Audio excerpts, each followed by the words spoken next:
A much better week this week at the movies. Let's be honest. Last week, kind of a dud, kind of a downer. Maybe they were just waiting for Valentine's weekend.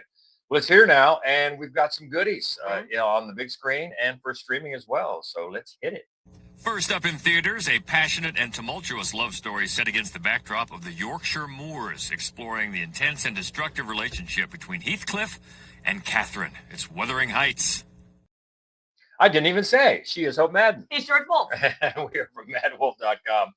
Welcome to the Screening Room podcast. Yeah, this is a big one. A big classic romance for Valentine's Day. A lot of us read it in school. I did not. No. I did. But I'm certainly aware of it and all the different movie versions. Yeah, I read it. I read it in college. It was assigned. It wasn't a book that I would have chosen, and I liked it more than I expected to because it's weird. It's a weird movie. It's really not a romance. It's this generational about wealth and incest and almost incest, and it's just a really it's a really strange book. And Emerald Fennell, who made Saltburn and also Promising Young Woman, she is directing and did the screen adaptation, wrote the screen adaptation. And if people were kind of freaked out when they first saw the trailer because they're like, "This is not Wuthering Heights." It is not Wuthering Heights. First of all, she ends the film mid-book.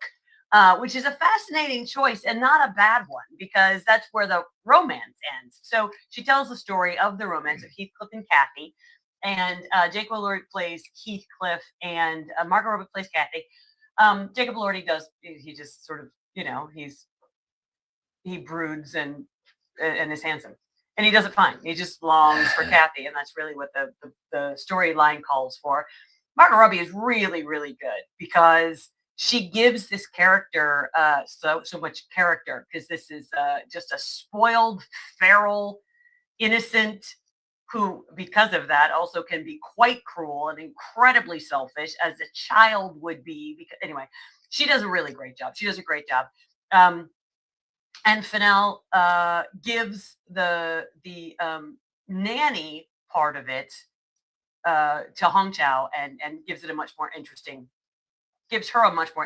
role, as opposed to just being like the, stoic, martyred servant.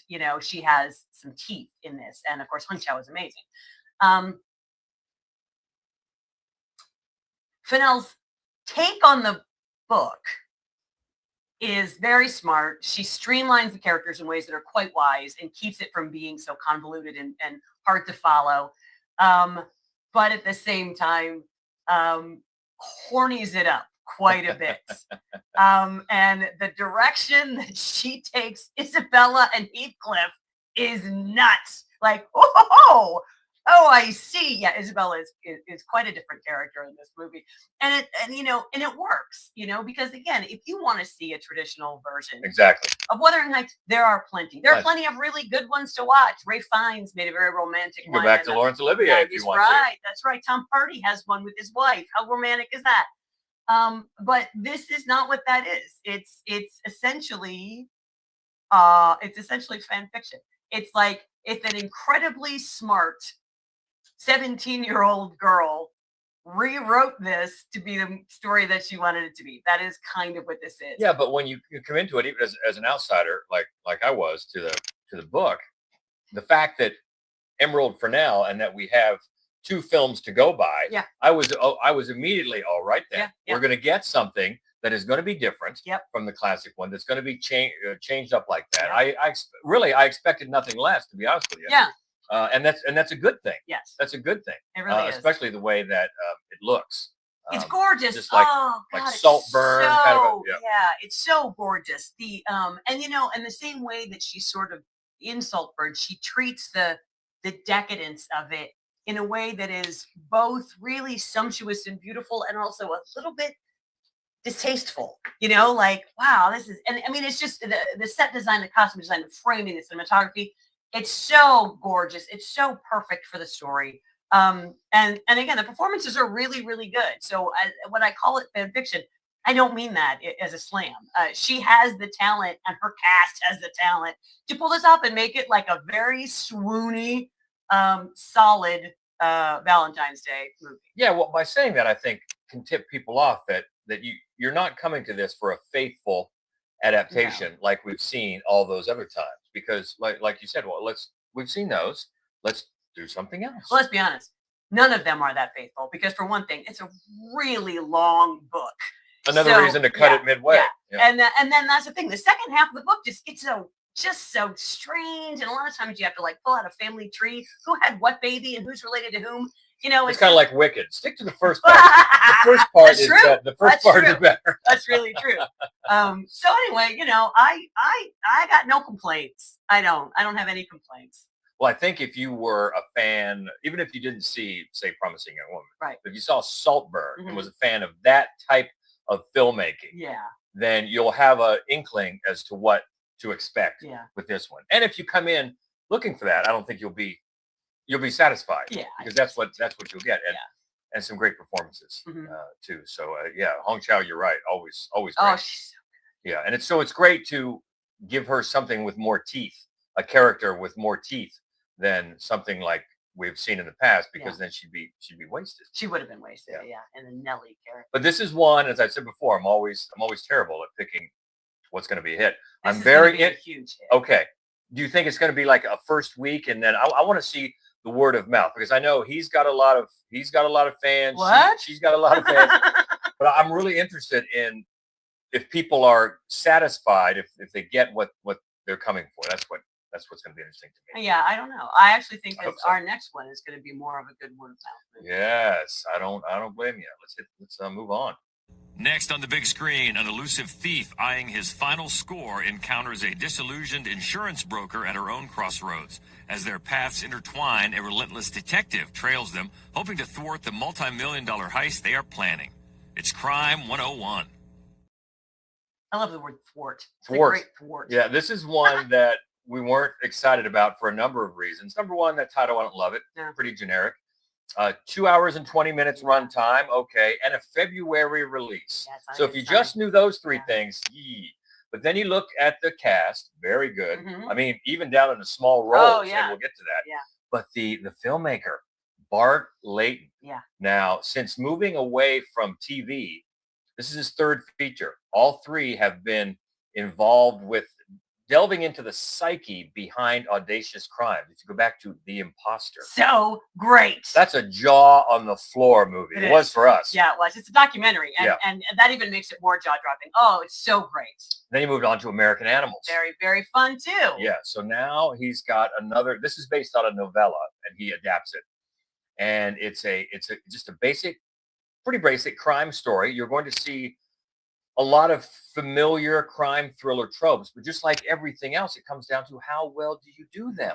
And right away, in the first opening minutes, where you've got Mark Ruffalo playing a cop and his partner, Corey Hawkins, another great actor in a small role, they're just doing that cop partner back and forth thing, but they're so good and the writing is so good, it feels authentic in the first 2 minutes. Boom, you're in. And it continues that way with the character development, because Mark Ruffalo is the cop, and he is on the trail of this string of high-end, very exclusive robberies down the coast of California. And Chris Hemsworth has been doing them. Mark Ruffalo doesn't know that yet, but he does think it's a lone wolf. He thinks it's one guy doing it. His department doesn't think so. He's the only one, and they want him to go along to get along, play ball, which he doesn't like to do. So he's unpopular there. He's going through a divorce. Jennifer Jason Leigh plays his wife in a cameo, one scene, maybe. He's disheveled. He's trying to get back in shape. Ruffalo's got that hair. When he lets it grow out, it's crazy. Yeah, so he's got that look about him. Whereas Hemsworth, of course, is the cool, collected, very deliberate master thief who has a plan, and he's got that almost cliched type of thief with a moral code. There are things that he won't do, and he wants to rob from people who are insured, and that's where Sharon comes in, played by Halle Berry. She is an insurance broker for the uber wealthy.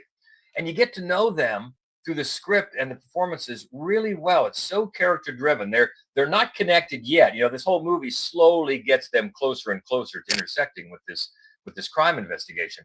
But they're connected through the way they feel about their lives. They're all disillusioned with they think they're operating with a certain dignity, a certain set of rules, and they're not being rewarded for that. And they think that maybe it's time to make a move. Maybe it's time for one last job, that sort of thing. And that feels authentic. I mean, you're going to be reminded of Heat a lot, but it's so much more in the moment than Heat. It feels so much more like a very today type of world weary worldview with these characters. The script is smart. The performance is very good. Nick Nolte, Keoghan. Yeah, Nick Nolte has another small role. He's kind of the guy that the Pete Postlewaite, if we're going to make a town reference, that sets up the jobs, and he's just got a couple of scenes. But then Barry Keoghan, he's got a bigger role because he's the young whippersnapper who wants to get more big assignments from Nick Nolte, and he's just going to go in there and tear up the place. Totally contrasting how Chris Hemsworth goes about the business. And Keoghan is great as always. And then a bit of a side plot. You've got Chris Hemsworth's character starts a little romance with this woman who accidentally hits his car in traffic. And that's not a setup. It's an actual accident, played by Monica Barbaro. Yeah. And she's very good. She comes at this with, of course, he won't say a lot of things about his past or his present, what he does for a living. So she approaches this very cautiously, and it's sweet. And it doesn't feel like it's bloating the runtime. Even as this goes to beyond 2 hours, it doesn't feel like it because you're completely caught up with these characters. And that's the way to make something that is very familiar new again through character development. You care about these people, and it's also very tense. It's a slow kind of burn as it gets to this showdown where everybody knows what everybody's doing and who got double crossed. And it's really, really top-notch crime thriller that surprised me when it came out. We know how you like a heist film. Like a heist film. Yeah, this is not a classic heist film in the way of, like, you're not leading up. There are more heists than just the one big one. But it's the way that these three characters get closer and closer to connecting. And some of them are more involved than they think they are, and they don't find out about how they've been surveilled and are a part of things they didn't know about till the very end. So I thought it was really good. I think if people do see it, it will be strong word of mouth. Yeah. The only thing I think people will find off-putting is the running time. 2 hours and 20 minutes. You don't feel it. That's the thing, because you're caught up. You're caught up in it. There's a lot going on. It feels believable. It feels authentic for these characters. But so I think it's really good. Really surprised me because I was not expecting this. And a big recommendation for Crime 101. Also, it's in IMAX. So if you want to get the big, and there are some great Bart Layton. I don't want to short sight him here. It's great direction. Yeah. The misdirection of the plot points, very sly. Some of the scene transitions, really cool, very kind of tricky. And then there's some great shots overhead where the city becomes a little bit of a character too. And so it's great. It's great filmmaking. Really, really smart for this type of thriller, noirish type of modern noir. Really well directed and well acted. Really, really a big recommendation for Crime 101.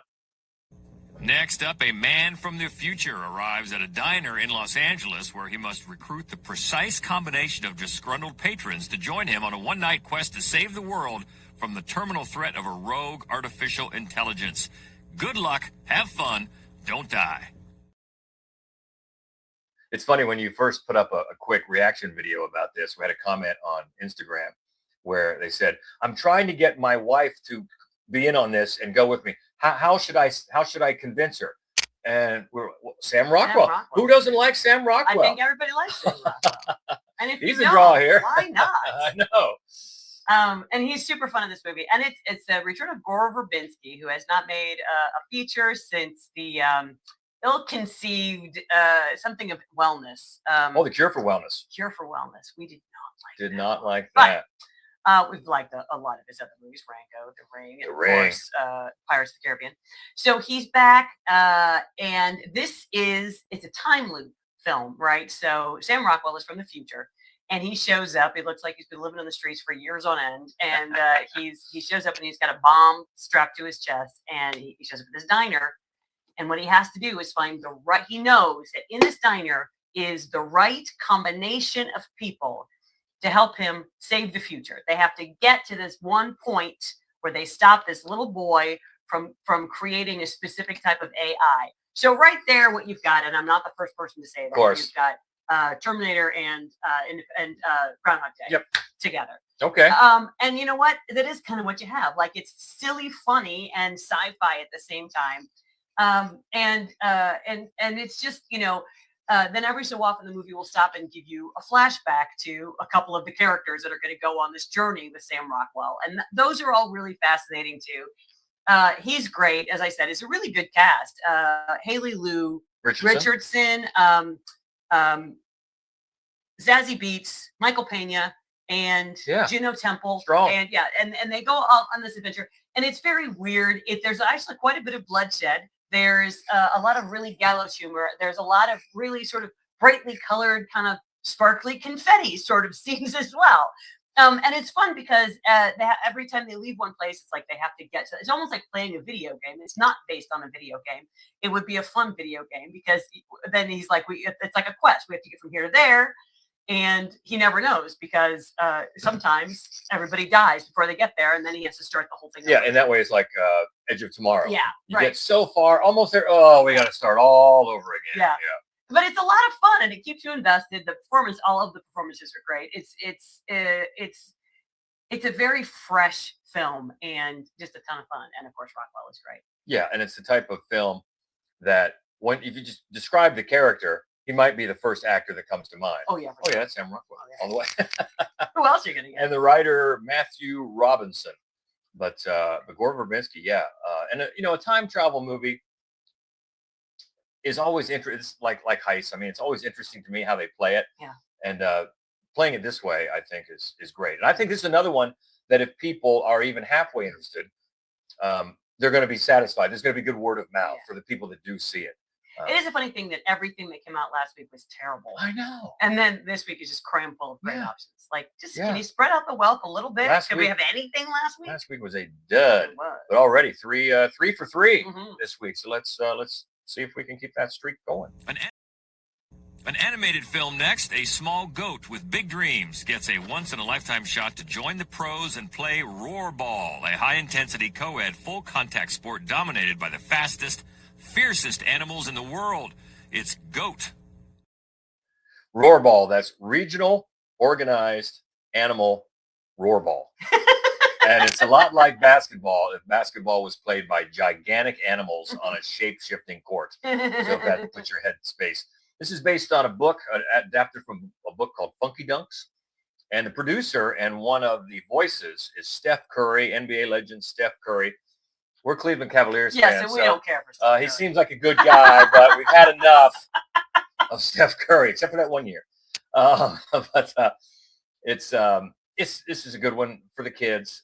It's actually sort of takes some of Steph Curry's backstory in the fact that he's, for the NBA, is smallish, but he's got an incredible shot, obviously. I mean, we're not denying he's not the greatest shooter of all time. He clearly is. So this is about a goat voiced by Caleb McLaughlin from Stranger Things, and Will, the goat's named Will.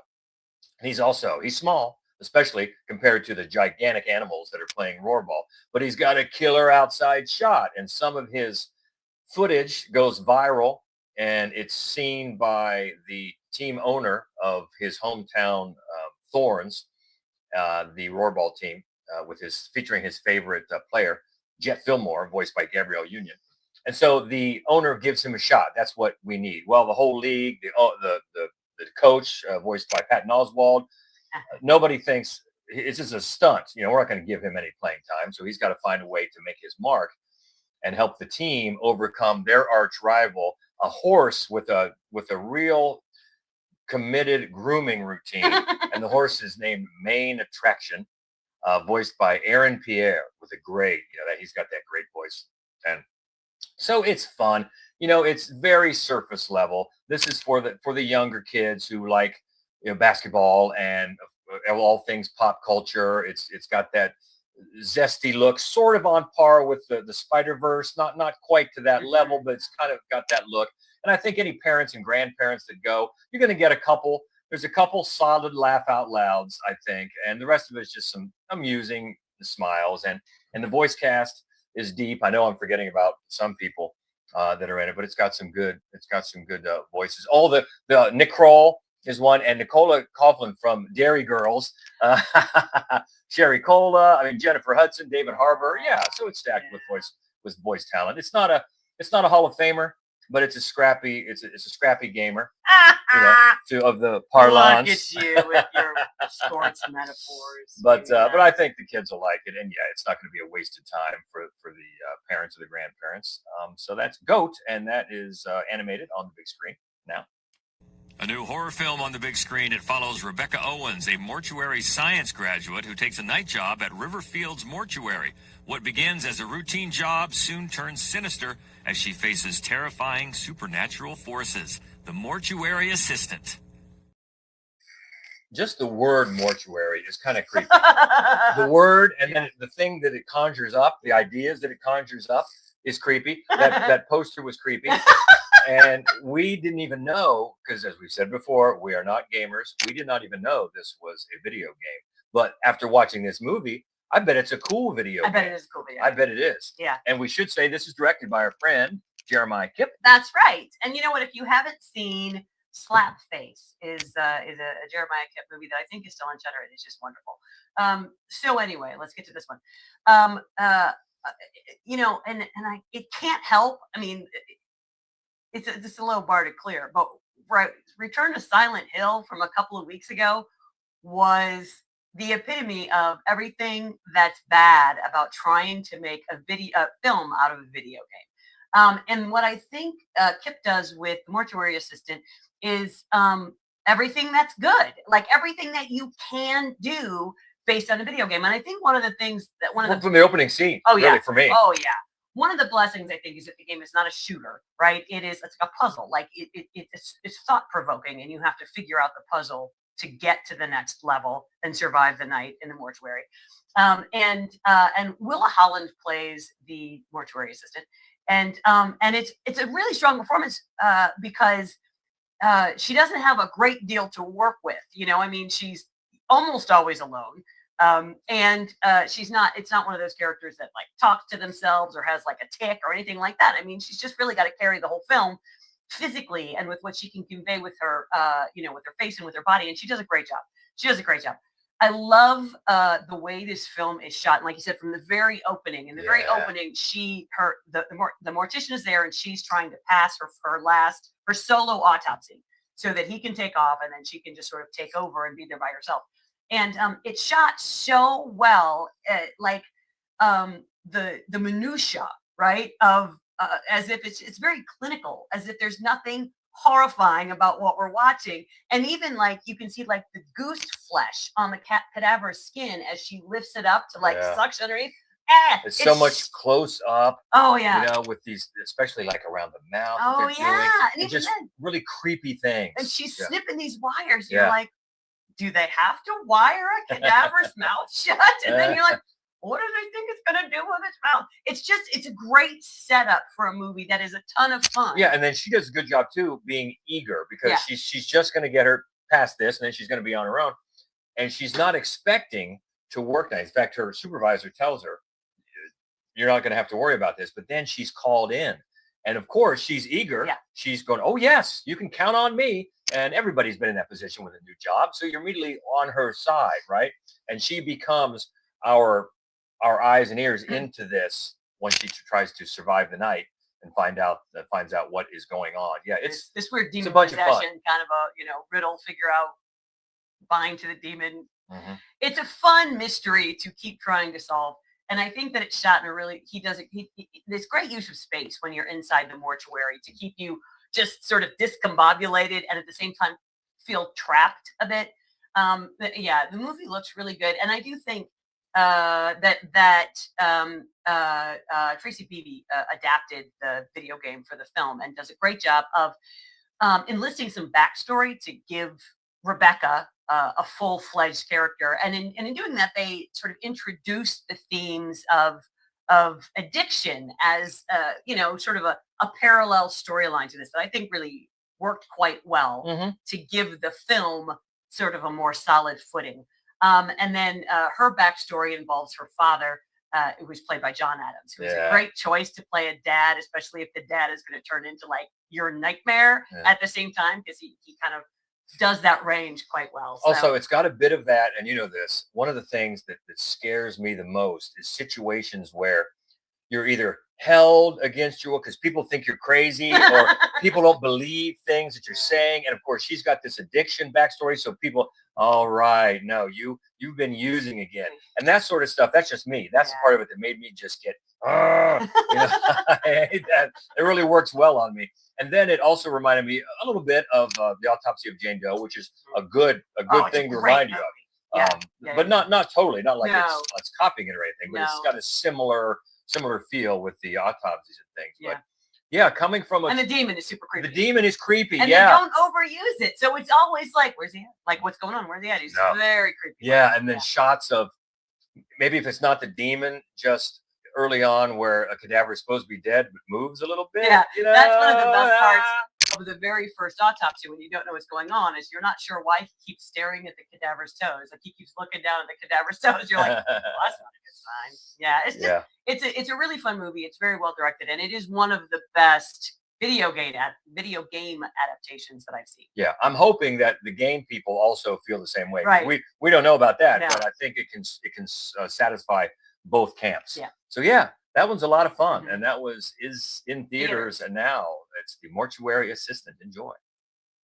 Next up, when Diana wakes from a coma with memory loss, she and her husband seek experimental treatments at a remote facility. As the procedures intensify, their marriage is put to the test, and Diana begins to question her husband's true motives. Honey Bunch. Well, here's a romance for Valentine's Day that gets weird in the best way. This one's on Shudder, and this is from a couple of filmmakers, Dusty Mancinelli and Madeline Sims Fewer. A couple years ago, they made a movie called Violation. If you've seen that, it's a bit of a rape revenge fantasy that gets a little brutal. You might be expecting more of that this time, but that is not. They're going down a different road, but it's still fascinating. I didn't know where it was going. It's set up to this real life married couple play Homer. Love the character name Homer and Diane. This is set in the 70s, and it's got a great timestamp. It does. And so the real life married couple is Ben Petrie and Grace Glowicki. Grace Glowicki is also awesome in a movie that came out last year called Booger. And you know, she has to be great in it because I hate that word so much. And I've said it out loud on purpose. So they're going to this treatment center in Canada because she is recovering from a horrible accident where she was in a coma. And so they're going for this experimental treatment, try to get her memories back, try to make her whole again, and they get their life back. And then once they get there, they meet a father, Jason Isaacs, always good to see him, and he's bringing his young daughter there for some treatment as well. And the first two acts, I'm telling you, if you love Hammer horror, and I know you do, I do. The first two acts are like a love letter to Hammer horror. I mean, you get those zoom ins and then the zoom outs, and it's very gothic. It's set in the 70s. Some of the music, I mean, it's fun just in that way, and the performances are fun as it slowly starts setting the trap. Oh, Kate Dickey. I was waiting for her to say it. Yeah, she works at the treatment center. She's great. And then slowly, as Diane starts getting more memories back, she starts looking around. Things aren't adding up here. And what is with this treatment? What exactly are they doing? And what really is my husband? Why did he really bring me here? So of course there are secrets. There are secrets afoot. And then when you get to the third act, things get really nutty. It's a little less Hammer horror, a little more goofy, a little more darkly funny. Yeah. And then when it gets to where it's going, it's not where I thought it was going. It was interesting as it pulls in these themes of sexual politics, gender politics, body autonomy, even the selfishness of grief, all things like that in a very interesting way. And it's not a slam bang blood fest, but it gets a little bloody. But what it is just interesting. Yeah. The way it raises the ideas that it raises. And I always love a good final shot. And it's one of these that keeps you waiting. So in your mind, you're going, is she going to do this? Is he going to do this? And it keeps you waiting just long enough. So I really like the good final shot too, because there's big questions leading up to it. So this is a good one. this is a good one. I would really recommend this for a different kind of Valentine's Day. And, it might spur some talk with your significant other by the time it's over. And this one's on Shudder. Always love to recommend those Shudder originals, and it's called Honey Bunch. Next, when a chance encounter with her rock star crush leads 16-year-old Riley to discover that he's a dysfunctional drug addict, she takes it upon herself to help him, ultimately forcing her teenage fantasies into reality. Sweetness. I remember when I saw the trailer for this, and I read the description, and I immediately thought of this movie that George hates that I love, called The Fan. I only hate it because of the techno soundtrack that gets into my brain like a nail. Yeah. Take that away. I'll go see it. It's I know there are like 19 movies called The Fan. This is from like 1981, I think, or 82, and it's a German film, and it is about an obsessive pop music fan, and she goes to see the concert of the Man of Her Dreams and gets to meet him, and terrible things happen. And I expected sort of that to be what this is going to be about, but at the same time, I thought there's no way they're remaking that movie. No, it goes places. Yeah. But if you but watch it anyway. And I really did like this movie quite a bit. So it's similar in that way. Riley, who is played by Kate Hallett, who was so good in Women Talking, and she's like she's not very popular. She has one good friend who is played by Aya Furukawa, who's wonderful in this movie. And they go to see the concert of the band that she loves the most, Floor Plan. And Riley doesn't want to leave right away. She wants to stand out, out back and see if she can like catch a glimpse of him or get an autograph or whatever. And her best friend was like, "What? Boring." And so she's like, "All right, I'm going to go meet my boyfriend for a minute and I'll be back later." And then she just like never shows up. And so Riley is like, trying to text her, walking around, not knowing what's going on, when this super drunk and high Man of Her Dreams runs her down with his car, gets out, freaks out, takes her into his car. And naturally, she was just like, "Oh my God, this is the greatest thing that's ever happened to me ever." And it was really funny. I like the tone that this movie takes, because she's so starstruck and she's so certain, because of the songs that she listens to, that keep her alive in this miserable, suburban nightmare of her life, that she knows who he is. She knows who he is deeply, and that he doesn't really want to be a drug addict. And so she chains him up in her bedroom to like dry out. Oh, and things go crazy from there. And that's what you would have done with Duran Duran. Oh my God, yes. If they would have given you a ride home when you were 17. Would I have chained them up in my room? I sure would have. I sure would have. And I have a twin sister, and she would have helped. So, the path that this movie takes is not expected, but it makes sense, and I appreciate that. I don't think it's where anybody really thought it was going to go, but at the same time, it just is a sensible place for it to go. The performances are really, really good, and it's not a great big movie, it's not a big splashy movie, but I thought that it was, and the music is great. The director, Emma Higgins has made dozens and dozens of music videos, and so one of the things that she absolutely nails is this sort of Harry Styles era type of, "You're so beautiful," these songs, and the music is perfect. And I just really think that it's a little bit of a gem, this movie. All right. Sweetness. And that is on Prime, on Prime right now. On Prime this week, a couple's trust is tested on their last big job as their victim reveals a hidden agenda resulting in murder. It's Misdirection. Grillo. I was wondering which of us is going to shout it first. No, that poster that is short changes the other guy, Oliver Trevania, because Grillo is not really the number two here. I mean, he becomes it, I guess. It's a three-person, but he's pulled into this because the couple, Olga Kurilenko and Oliver Trevania, they are teaming up to rob this guy Frank Grillo's house, and it's quite a mansion. You can tell easily that there's going to have some things of value in there. So they've been surveilling it and hacking in and all that, and they know when he's when he's out. So they get in there, and of course, he comes back early. And then but he's not Stephen Lang, so at least he's there's not that. Stephen Lang. Yeah, that's right. He's not blind. But he's Grillo. And you know he can kick some butt. And he might turn into a werewolf. I wish he would have. But so he comes back early, and then the cat and mouse game begins, and you find out who has hidden agendas. He has a past we don't know about. Maybe there's a real other reason why they broke into this house. Can the husband really trust his wife to know what's going on?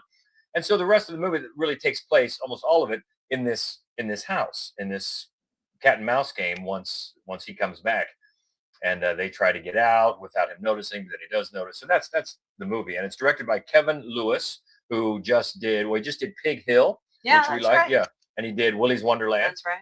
And he does what he can with the house, the confines of the house, because on one hand, it's not really claustrophobic because it's a big house. So that takes away a little bit, but you still have, it's cool architecture. So you still have different things to work with, swimming pool or corners here or a safe or a cool staircase. So, he does what he can with that. The writer is Lacey McClory, and it's just not enough of anything new. No. It's really not. It's not a lot of action.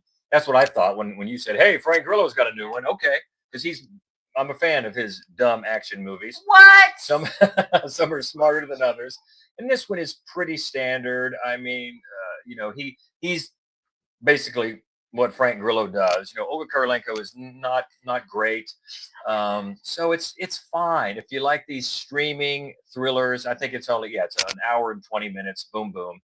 It's not great. It's not terrible. It's just one of those that sometimes are even harder to review because they're just like, there's only so many ways you can say meh. Yeah, we've seen this stuff a lot. You can probably guess at least halfway in or even before that what's going on here, why they really broke in. So it's kind of a streaming time waster. There are a lot of those out there, but if you're a fan of thrillers, this could keep you occupied for 75 minutes or so. And it's Grillo.